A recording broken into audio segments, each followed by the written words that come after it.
Well, happy Friday. Today on this December 17th, the church takes a turn in our Advent readings and our Advent focus from Jesus coming at the end of time to Jesus being born at Christmas. It's now like 8 days until Christmas, and so there is a marked turn in our readings. And so we get everyone's favorite reading for our gospel today, the genealogy of St. Matthew. You know the one I'm talking about, with all of the different names and 42 generations from Abraham to Jesus. We kind of take a break and go on autopilot when we listen to it, probably, don't you? Well, there's a reason for St. Matthew putting all of these names in there, for showing us the genealogy from Abraham all the way to Jesus. He tells us that there are 14 generations between Abraham and David, and between David and the Babylonian exile, 14 generations. Between the Babylonian exile and the birth of Jesus, there are 14 generations. A number significant because the Hebrew letters of David's name, who is the anointed one who is from David's line, there's going to be born the Messiah.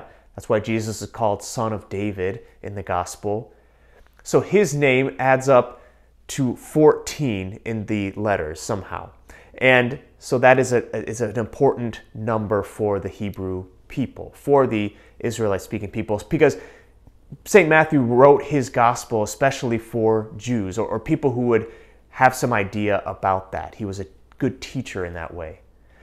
So that's important. But then it says from each of these that this person was the father of this person was the father of this person. But when we get to Jesus, it says that so Joseph was the son of Jacob, and Joseph was the husband of Mary, of whom was born Jesus. And in the original text, it doesn't say that Jesus was born of her, but Jesus took his birth from Mary. Jesus becomes the actor there. He chooses to be born of Mary. He chooses to be born in the human family. Jesus could have chosen could just pop out of thin air.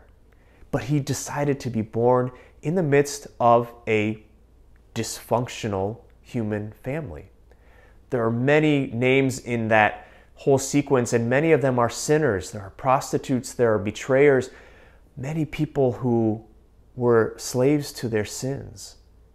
Jesus didn't choose to be free from all of those generations, but rather to redeem those generations by being born into the human family.